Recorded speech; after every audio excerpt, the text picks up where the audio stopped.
Good morning, ladies and gentlemen, and welcome to the show. I'm glad to have you guys here on this Tuesday, the 30th of June, 2020.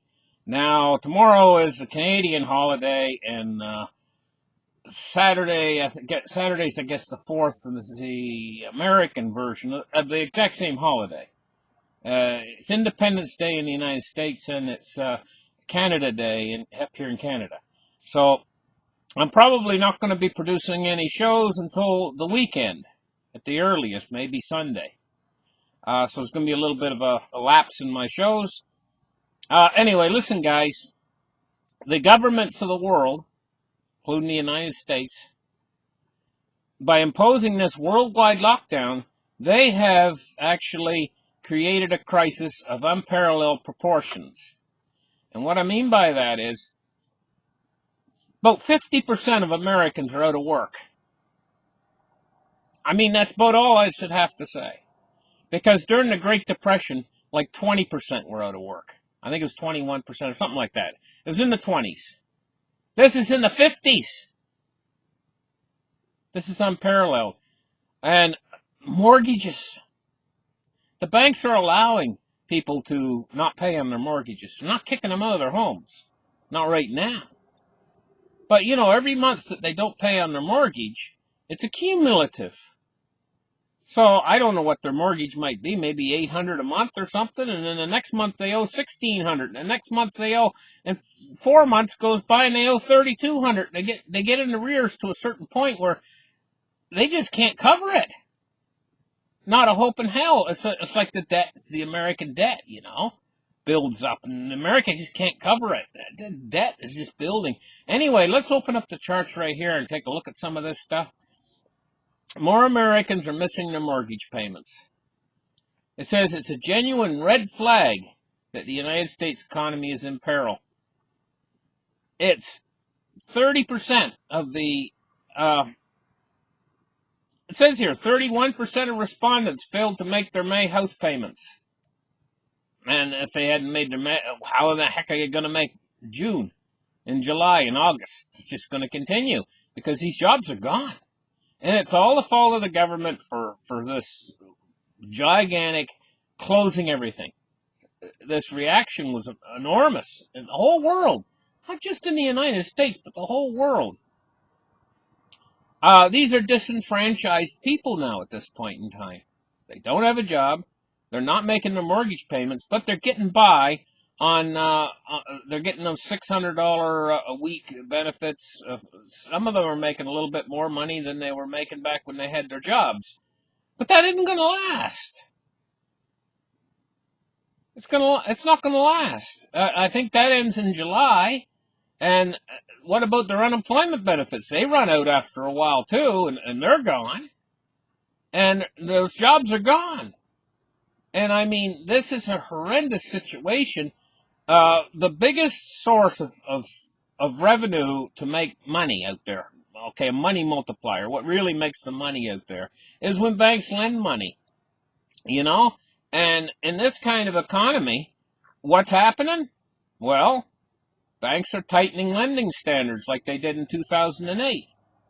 U.S. banks are tightening standards on businesses and credit card loans at a rate comparable to 2008. So the banks are all tightening up credit. Well, basically what that means is when the banks lend out money, they create more money. But they create it within the system where we live, not where the Wall Street people live up in their ivory tower, but on our side of the economy. They create money by lending money out.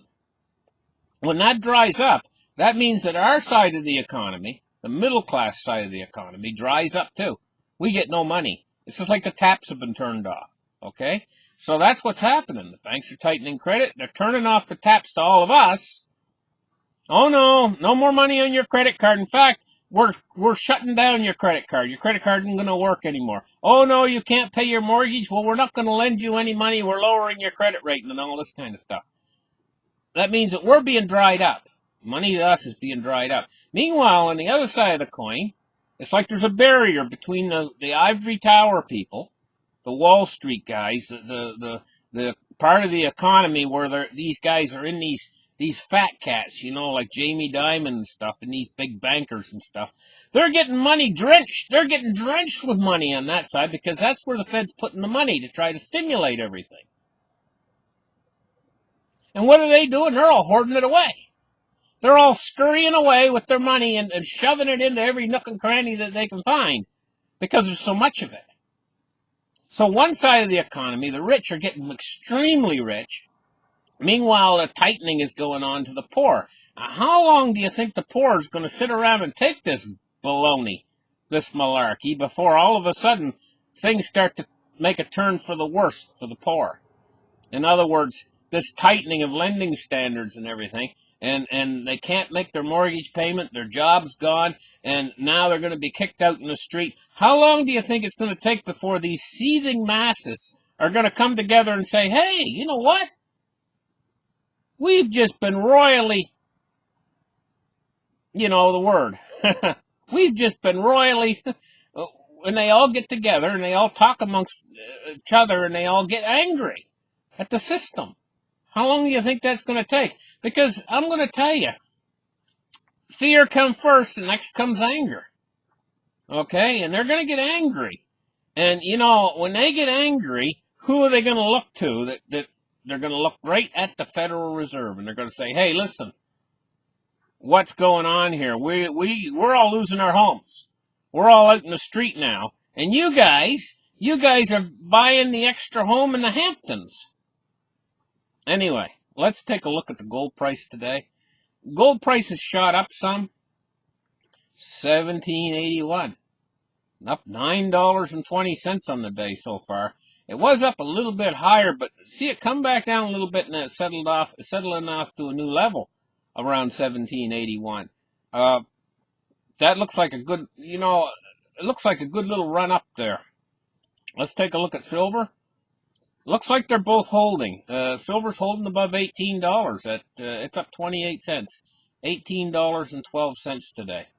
Still cheap compared to where I think it could be going, down the road. Because I'll tell you what's going to happen. When all this starts to happen and probably 50% of Americans are out on their ear, the homeless rate goes up enormously and everything, the people will get angry. When that actually happens, what's going to happen is the government's going to capitulate, and they're going to bring out new social programs and everything to try to get these people back in their homes and everything. That'll create hyperinflation, but we'll still have a dead economy. So we'll have the worst of both worlds. We'll have a hyperinflationary depression where people are in a bad state of affairs. And, the virus just keeps trudging on through all of this. How will we ever get rid of that, too? We got so many problems, I'm telling you. Cryptocurrencies today, 260.7 billion. Let me just refresh the page right here. 260.7 billion. It's not moving at all. That was about an hour ago I refreshed the page. It's 91.67 for Bitcoin, and it seems like it's just about stalled in price, just going along sideways completely. Okay, let's take a look now at crude oil. 39.59 for crude oil. It's down 11 cents. And let's take a look at the Dow Jones. Now, the Dow Jones is up 52 points on the day, 25,648. And this is because of all this money that they're pouring to Wall Street. Like I say, these guys are stuffing it in shoe boxes and everything. Just tons of money. They got all kinds of money. And some of it's going in, a lot of it's going into, actually, is going into the stock market. Because they got nowhere else to put it. So it's basically the stock market's like a big betting casino. How far this thing could fall, honest to goodness, when things start to get really troubled out there, this stock market could fall an awful long way. It could go no bid, and it has a long way it could actually fall. But that, again, is part of the problems in the system right now. Everything is in bubbles. The stock market's in a bubble. Nobody's denying the stock market's in a bubble now at this point. Real estate's in a bubble. they've created all these bubbles that they can't let fail. They can't let the bubbles fail. Even a bubble in the banking system, they can't let them fail.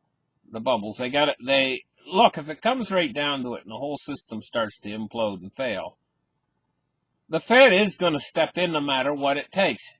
They've already said that they can print as much money as they have to print, and they could come up with some pretty ingenious methods of actually getting that money out there, in order to save themselves. And I quite mean that literally, to save themselves. Because if the world turns angry, the first place people are going to reflect their anger toward is the institutions that they perceive as having caused the problem. And so they'll need to save themselves. And printing money is the way that they can save themselves and make everybody else happy, and all the people that are disenfranchised. You've already got a taste of it with the $1,200 check they sent you.